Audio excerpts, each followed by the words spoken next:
I'm Chef Selina Huggard, owner of Mad Hatter Cakes and Parties. I hope this video finds you well, and I hope I can answer some of these questions that you submitted earlier in the week. How I got started in my chosen profession was not the way you guys are doing it. I didn't go to college to be an event planner. I actually went to college as an aviation major. So I wanted to fly planes and blow stuff up. And now I'm cleaning up blow-ups in the kitchen. So trust me, this was not my first choice. But during the last 19 years, I have embraced this with both hands. I live in a community of the military. So we move every 3 to 4 years, and sometimes countries. We've been to Germany and trying to find an event planner to organize events that you might have is hard, especially if there's a language barrier. So that's how I got into this industry. I was really good at setting up parties. I have an artistic eye, so I can envision and design tablescapes and decorations pretty much for any event. And I just love to do it. It was just something fun to do on the side. And so eventually, later on down the road, it just started matriculating into what it is today. And it took a lot of hard work. It took a lot of mistakes. And it took a lot of learning from other people and watching what other people do and how they did it and how they set things up. And it's a lot of work. So you're going to be continually learning in this industry. It's not something that you go to school, I've learned it, I do it. You're going to be continually taking classes on how to do something better, how to do a particular set design, especially when all these new and upcoming trends that come along. So don't think that your education stops when you get your diploma at A&M. Oh, Gig'em, yeah. I hate UT. Ugh.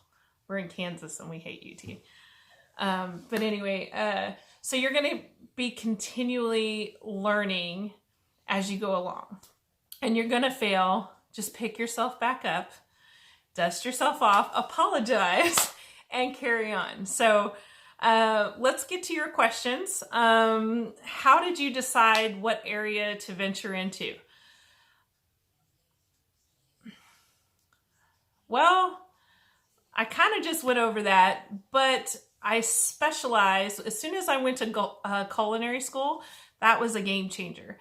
When I first started, I didn't offer any food.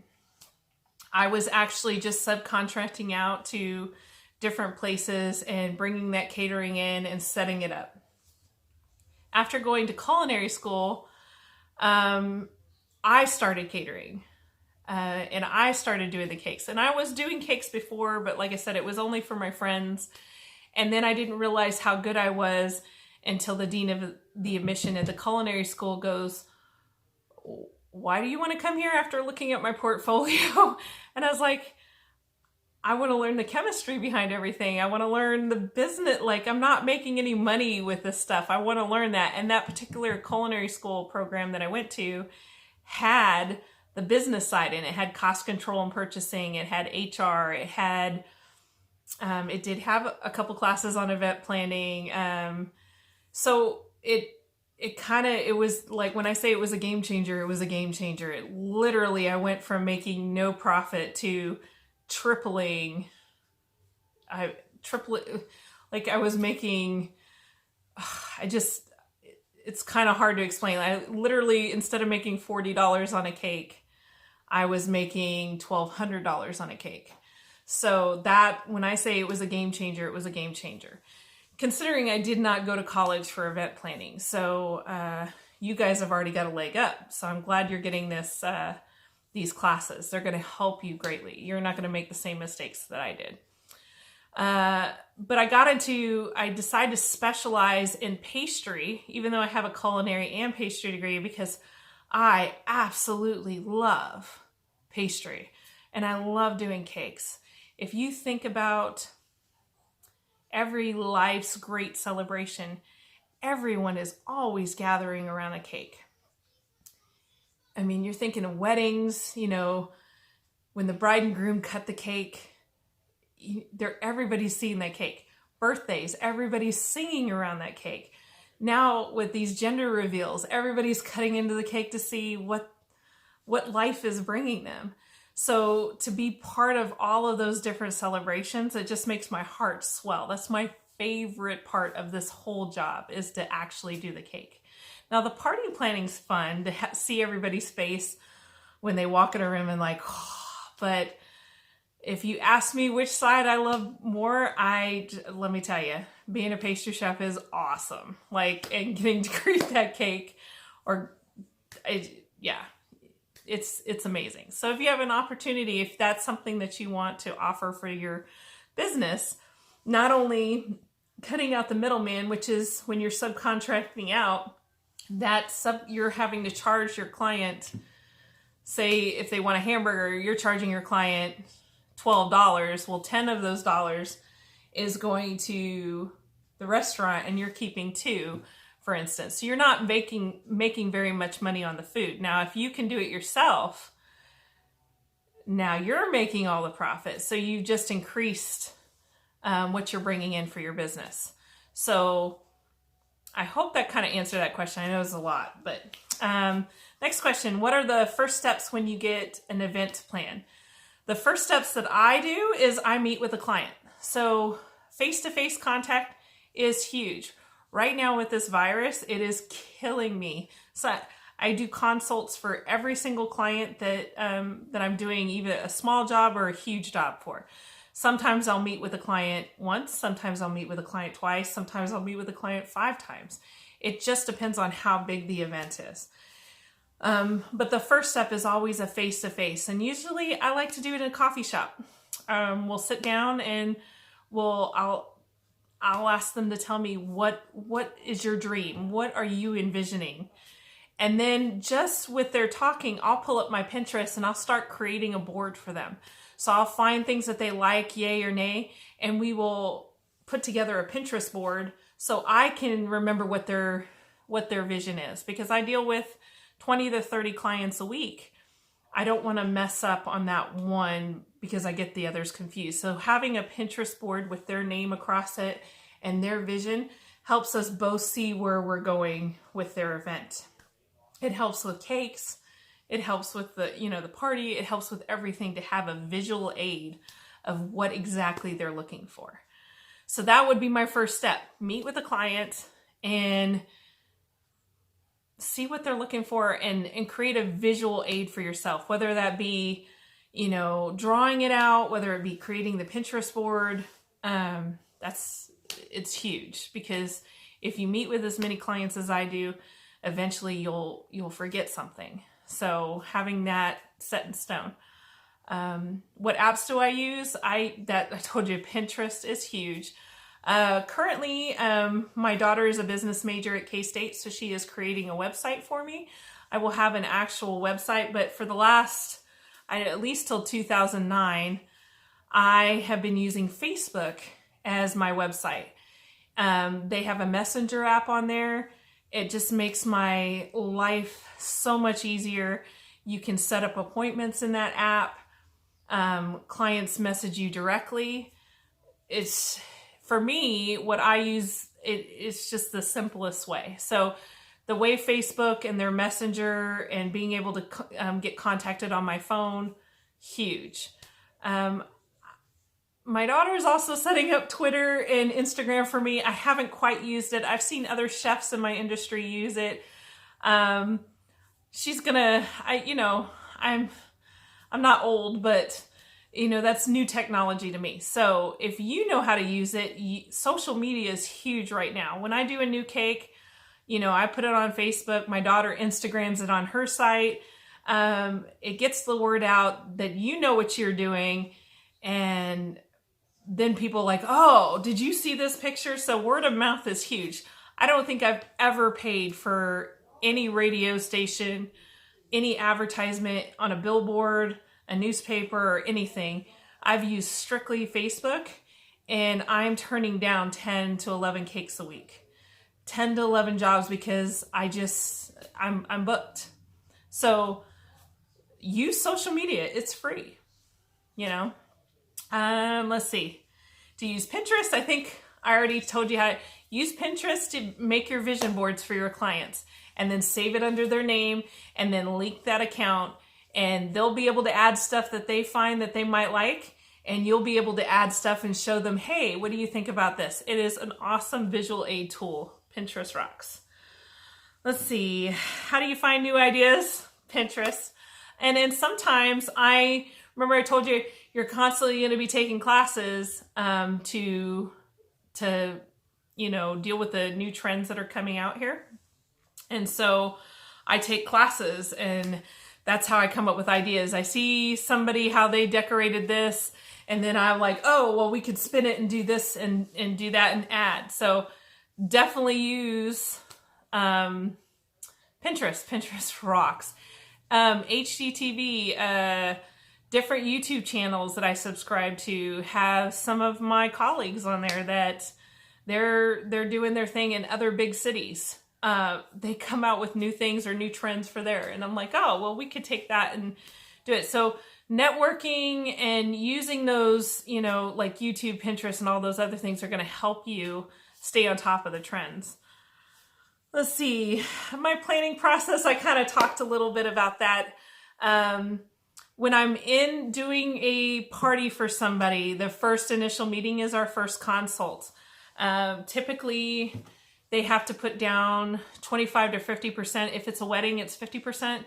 If it's a party, it's 25%. And then there's a payment schedule that they have to follow. So if I know that I'm going to have to order stuff, I know flowers take, I have to order those a month before the event. So I do bridal bouquets and stuff like that. I know I have to order that a month ahead. If I'm using certain table linens because it's a particular color, I have to make those arrangements way ahead of time. You'll find that weddings and big events are booked a year out, sometimes 2 years out. So if you don't get ahead of the game, you will miss out on the venue. You'll miss out on tablecloths. You'll miss out on vendors. So being ahead of that, when you make that initial client and they put that deposit down, that's what you use that deposit for. You start putting down your own deposits on things that you might need for this event. So that's pretty much my planning process. That's where I start. And as I break everything down into, okay, I need to have this ordered by this date, this ordered by this date, and it's all on my tablet. I have a Note Pro. It's not in here, but it syncs with my phone, and I do all my planning on that, and it's got a calendar, and it works wonders. So whether it be electronic or whether it be like an actual notebook, I highly recommend something that you can write and scribble and order, like something with a calendar is going to be huge. I don't say put it on just one device, because if you lose your electronic or it blows up, you've lost everything.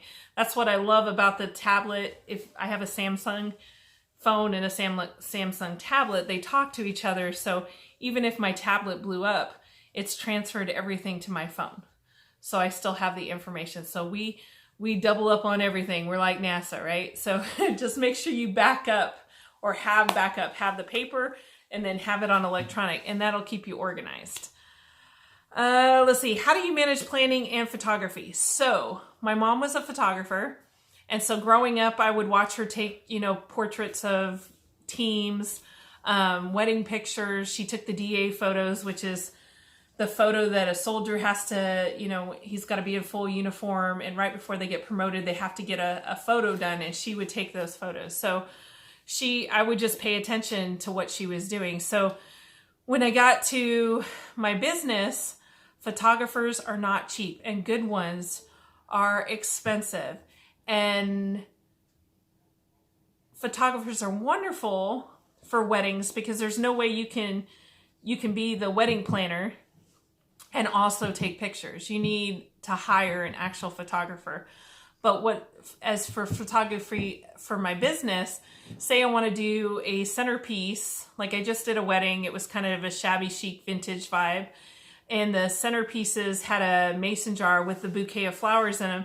And then the mason jar had a black and white picture of the couple. And so we could have waited for them to spend $6, $7, $8, $1,000 on engagement pictures, or I could take their pictures, and then that way I would have them and I'm not shelling out that amount, or that amount's not coming out of my profit. So I'm not having to add that on to their event bill. So if I could do the photography for what I needed for, which is like centerpieces, so much cheaper.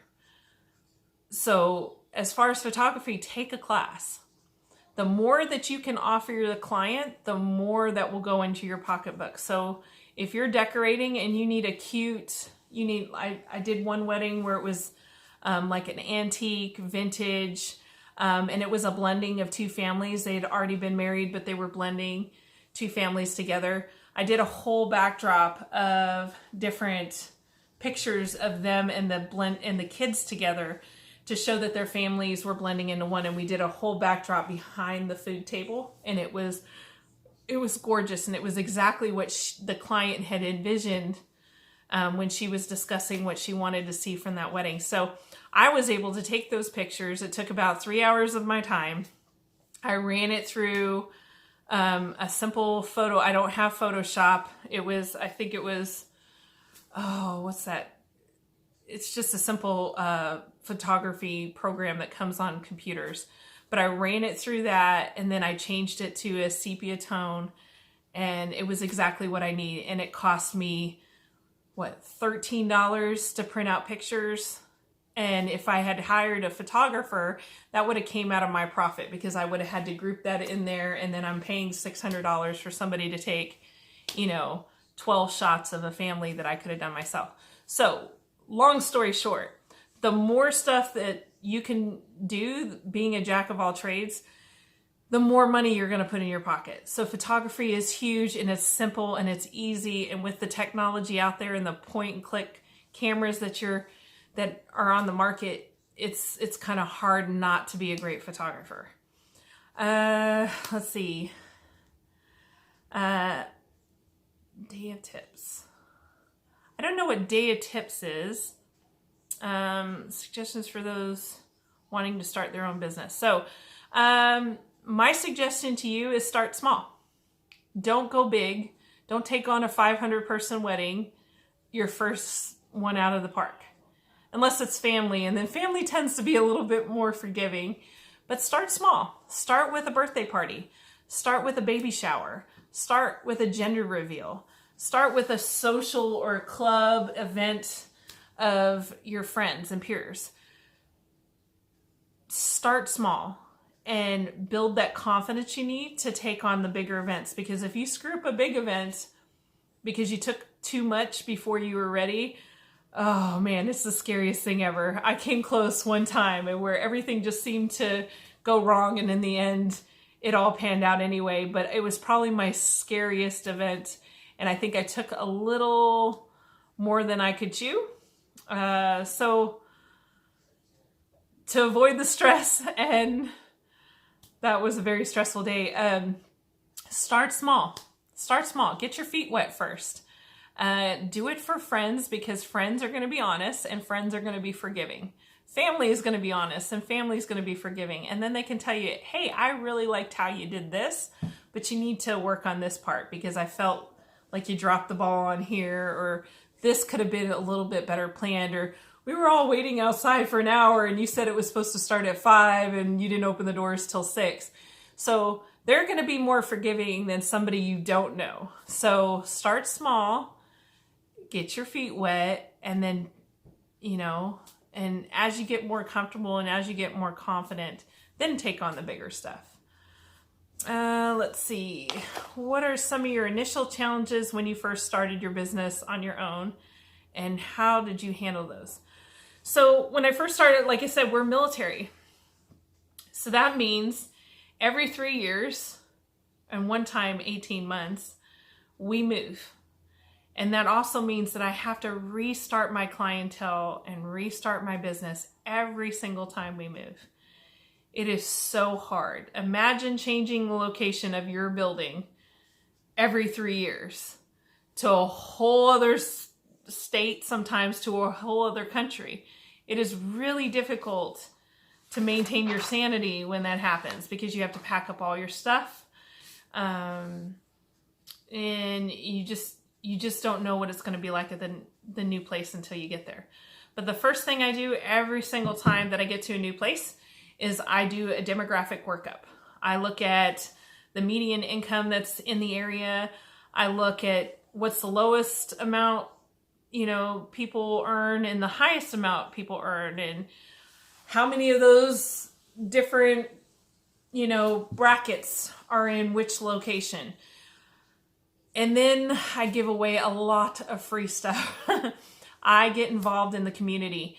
So if my realtor's having leaders, I think I went to when we first got here, was like with all the different business leaders throughout the community in Manhattan. I just went to it. She invited me and I took that opportunity, and I got to network with all the other business owners in the area. I got to hear about their struggles and what worked for them as far as getting word out, and what didn't work for them. So I highly suggest getting involved with your community. The more people you know, the more business owners that you know, the better. Because when somebody comes to them, say they're the flower shop person, and they were like, oh, do you know somebody who does event planning? They're going to be like, yeah, it's Selina. Let me give you Selina's phone number. I just met with her. She's amazing.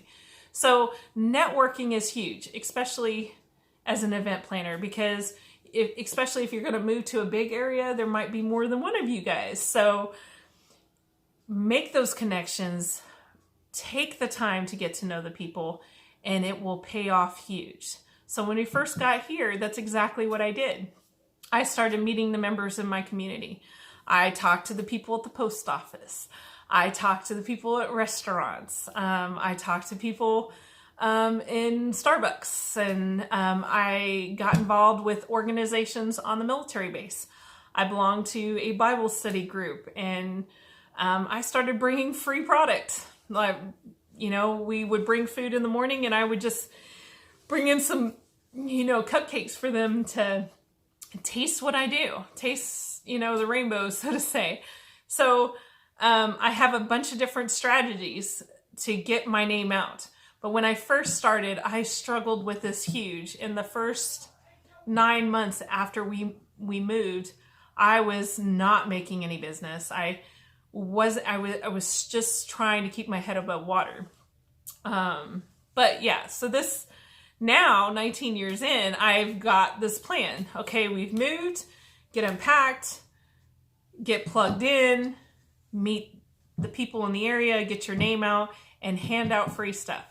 So maybe you're not planning on going to culinary school. Maybe you're not planning on offering food, but what is free stuff that you could hand out? You could hand out a craftily made brochure, pamphlet, your business card, something with a mint, something that's got your name on it, something that advertises what you can do.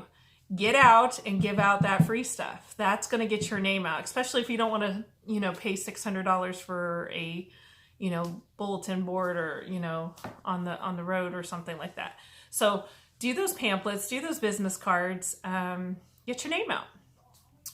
Let's see. Future event planners ourselves. Is there any advice you would give us in searching and selecting catering and cake for an event? Yes. Go out and try the food. Go out and try the cakes. Read the reviews. Reviews are a double-edged sword sometimes. Sometimes, they're wrote by people who are just bitter old hags, and there's nothing you can do about it. But there are, if you actually research, there are going to be reviews from honest people who really just want to give you an honest review of the business. It may have some hot spots, it may have some cold spots, but they're going to give you a genuine review. If you would not eat the food, don't recommend it to your bride. Don't recommend it to the people that you're going to be doing the event, because guess what? If that craps up, nine times out of 10, they're going to blame you because you're the one that subcontracted out. So taste the food. Go to those bridal expos. That's a great way to figure out whether or not you like a particular, baking company's cakes or flavor, compositions. And a lot of times when you go to those events, there's catering there too, and you can actually taste the food. Don't recommend something that you've never eaten. If you've never tried their food, don't recommend it. Trust me, it will bite you in the butt 100. So go out and try the food. That's my best advice. That's what I do. If I'm not catering and they want catering, I'll try the food. If I don't like it, then they're not going to like it. Let's see.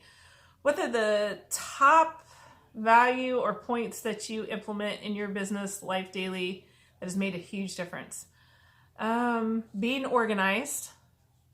And face-to-face contact. I absolutely love meeting with clients. And if you can't stand talking to people, you might want to get out now or have somebody who does work for you that does love face-to-face contact, because clients want that. Clients want to look you in the eye so they can build trust. So that's huge. That's huge in my world. I want to meet you. I don't want to do business online. I want to see what you want. I love that in-person communication. Now that may be different for you, but for me, that's huge in my business because it starts the trust. It starts the foundation of, I am going to make this event special for you. And this is something that you're going to remember for years. So I want to build that trust. I want them to see that I'm trustworthy, and I want to instill confidence in them with showing them the different things that I can offer them, writing up a plan in front of them, showing their Pinterest board, designing their cake right in front of them on paper so they can add and subtract what they like and what they don't like. That's all done in person. And if you're an event planner, that's huge. That's our job, is in-person stuff. So you can't get around that. Let's see. When we first started, what did you find the best way to attract customers? And we kind of just went over that. Hand out free stuff. People love free stuff. And if you can put pictures of what you can do to hand out, I'm going to get my business card. I'm going to show you. Hold up. Okay. So when I go to the consults, I like to hand them my business card. Now, my business cards are special because they actually have a picture of some of the work I can do. And I have 4 or 5 different business cards depending on the consult that I'm going to. So one business card might have a military cake on it. Another business card might have an event style cake. I have business cards with wedding cakes on there. And then I have business cards with birthday style cakes. So for instance, this is one of my business cards. You see, this is the ones that I hand out when I'm talking to military clientele. It shows that I can do these promotion cakes. And then I have cakes for, like, if I was doing an event style. So this is like for a teacher retirement style cake. So it shows what I can do there. So having those multiple different event pamphlets or business cards kind of let the client know what you can offer them. So if you have a client who's looking for a wedding cake, I wouldn't bring my military cards, I'd bring my wedding cake cards. So they can look and dream of their cake, while looking at one of my favorite cakes that I've done on my business card. So highly recommend that. That was the best way. And then when you're handing out, like I have business cards at all the events that I go to, and I put them on the table so people can take them as they want or as they go. And that seems to be the best advertisement. And then them actually enjoying the event. I get more clientele from people who attend an event that I've done than clientele that I've just met off the street. Because again, them actually attending your event is your calling card. So, always be prepared. Always have business cards, because I can't tell you how many times I forgot the business cards. If you're like, can I have a card? Can I have a card? So always have that in your back pocket. That'll be the best way to advertise your business, because you'll give them that visual aid. Let's see.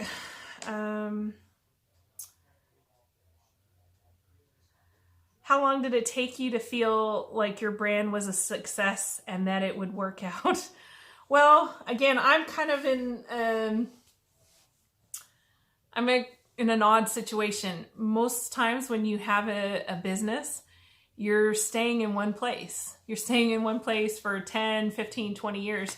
We move every 3 to 4 years, like clockwork. And every 3 to 4 years, we have to restart. And it literally takes me probably 6 to 9 months to actually get established. And again, it's giving out free products and meeting the people in the community. So it usually takes about that time to get going again, at least at the level that I was when I ended the business in the previous location. And then sometimes, like our last move, we moved from Missouri to Kansas. The first 9 months that we got here to Kansas, I was literally driving 5 hours back to the last location, still completing orders that had booked in advance, because weddings book a year in advance. So the Army doesn't exactly give you, okay, you're moving now.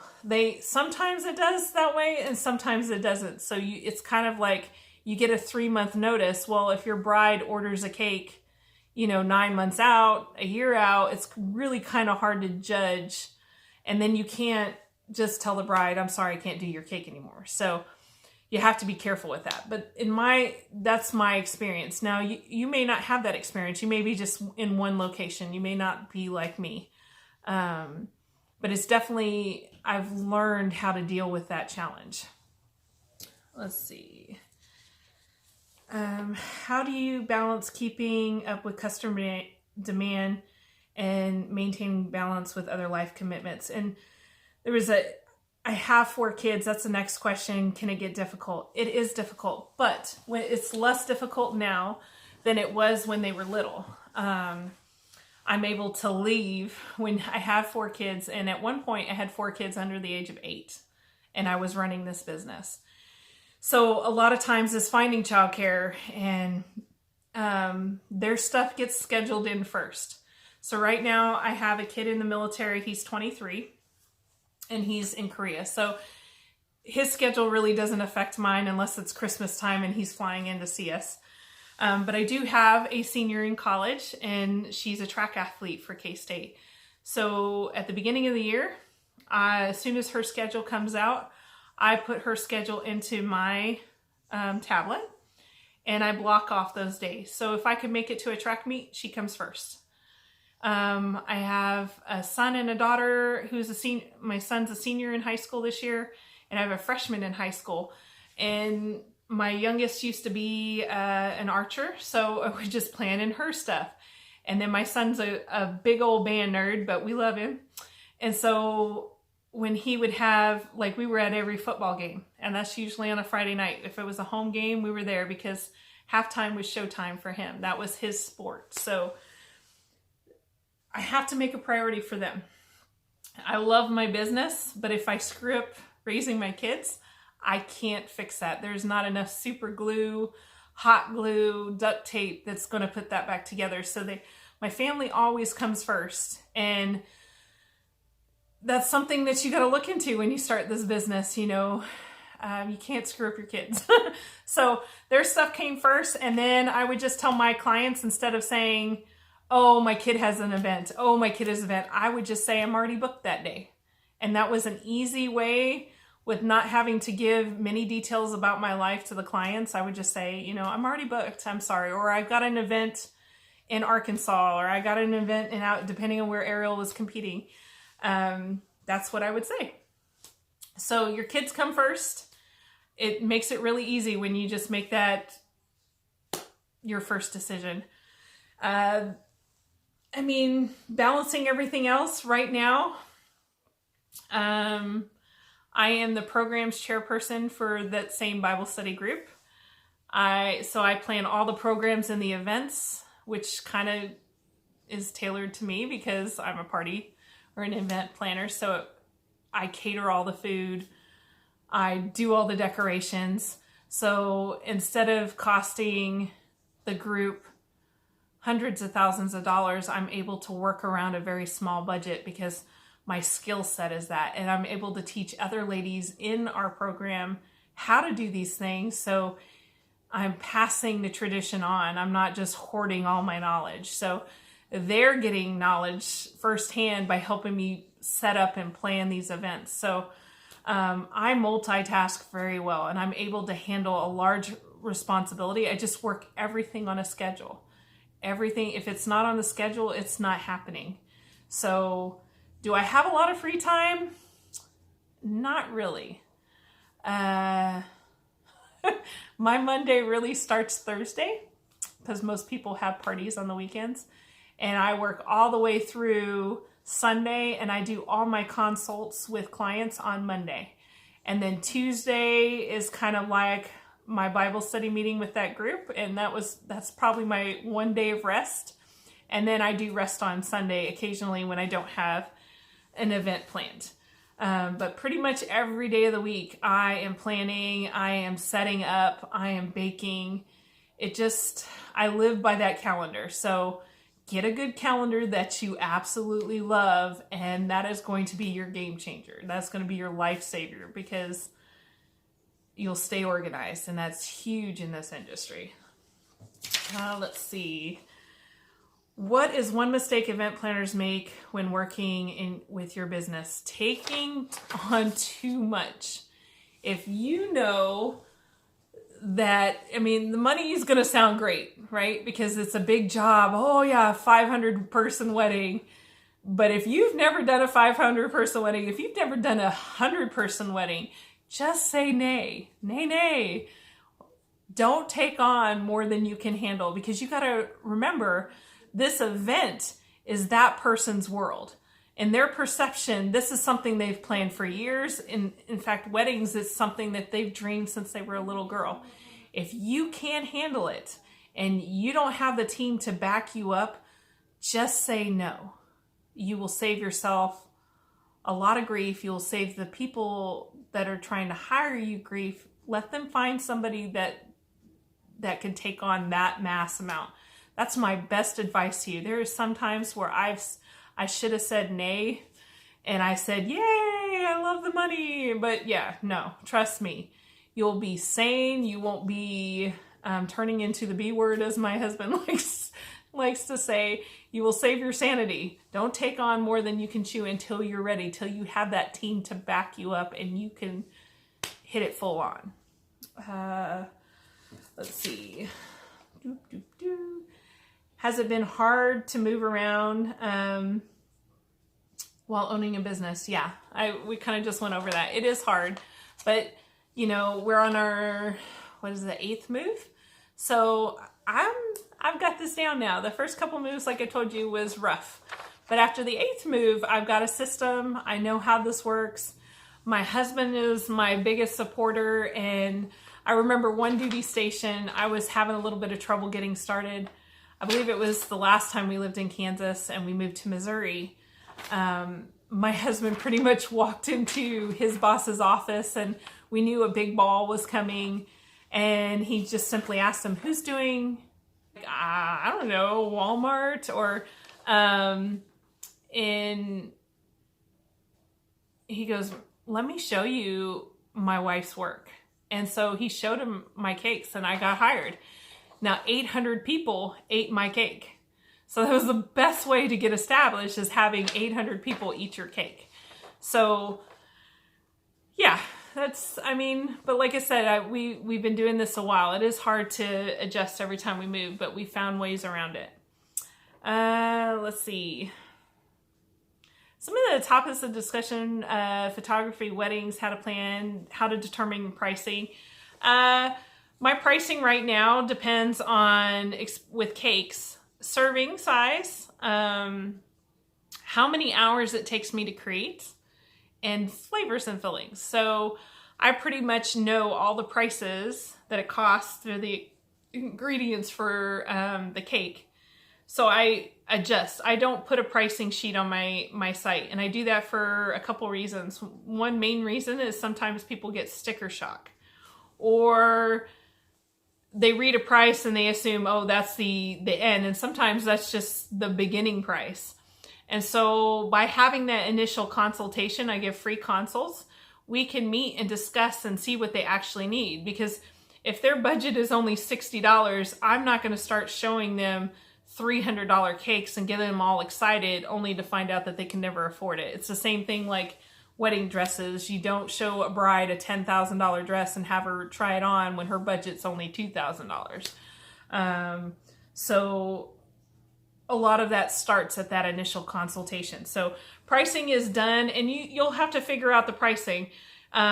With food, it's like a 30% food costs, and then you price it accordingly. My big mistake when I first got started is I didn't pay myself a salary.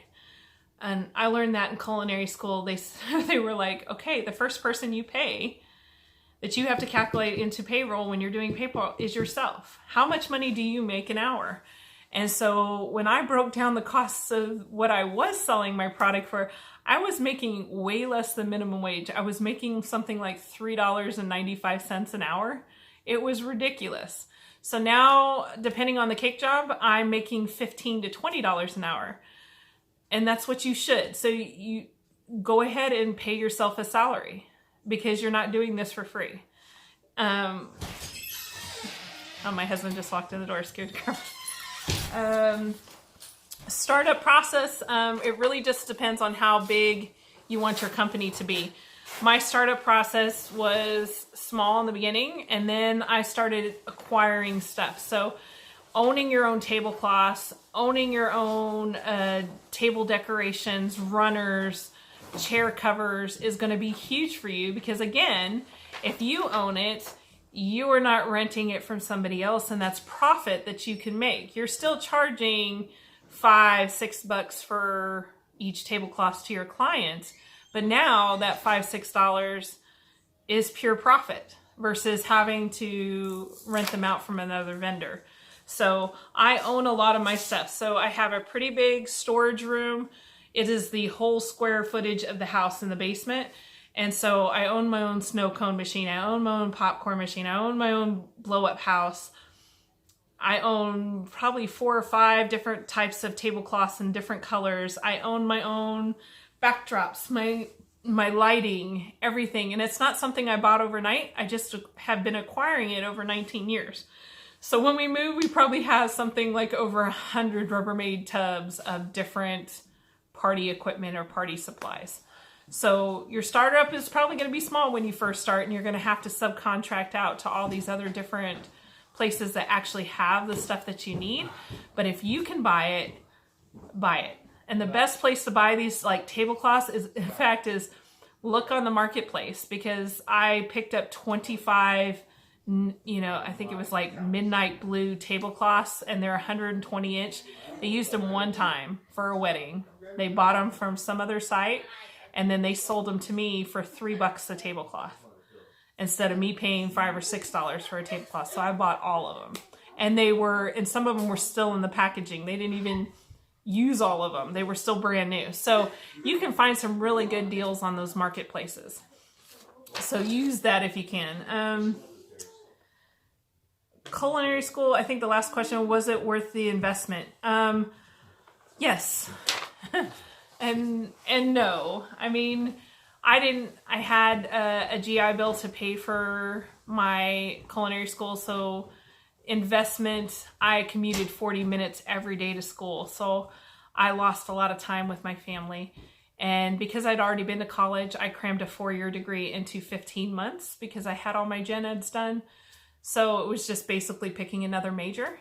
So I don't recommend that, because some of my classes were 5 hours long twice a week, but we were on 11-week schedule. So I didn't get to see my family for a while. It was mainly on the weekends. And then I was trying to run my business on top of going to culinary school. So it was very exhausting.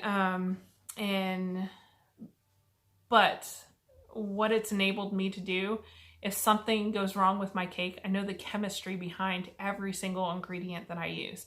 I know what happens when they interact. I know how to fix something if it wasn't the right flavor compound, or if it wasn't fluffy enough, or did it fall apart. I know what I did wrong. And when I first started, I didn't know that. So culinary gave me a leg up.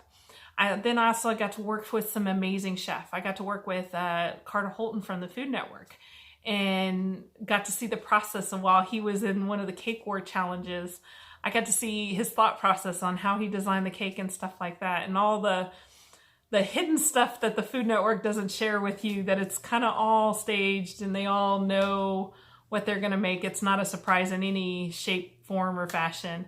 But it was really interesting, and I got to be his TA, so he just kept giving me harder and harder work. So as far as was it worth it, it was really worth it, because it pushed me further than I thought.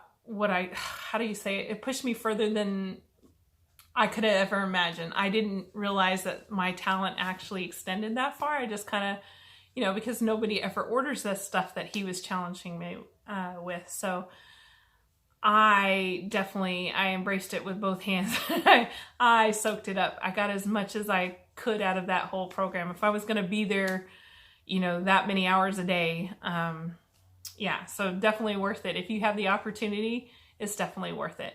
Even if you're just cooking food for your family, it was definitely worth it. But it showed me how to cook larger portions for larger groups, because you have to work in the kitchen.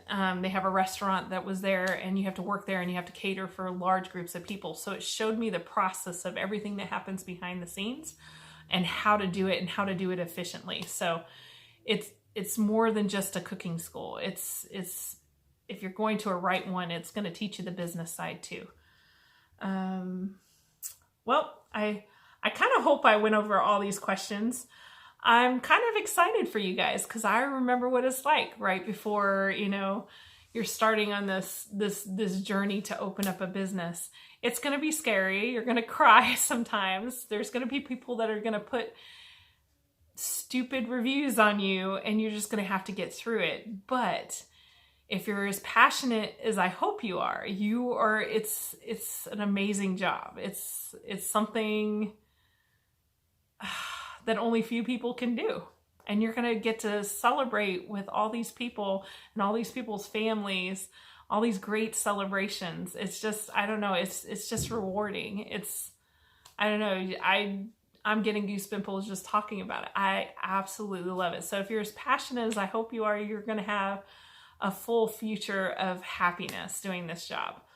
If you have any more questions, Amber has got my email. Just email me or message me on Facebook. I'd love to talk with you. But other than that, I hope you have a wonderful weekend, and thanks for listening to me blabber on. But have a blessed day. Bye.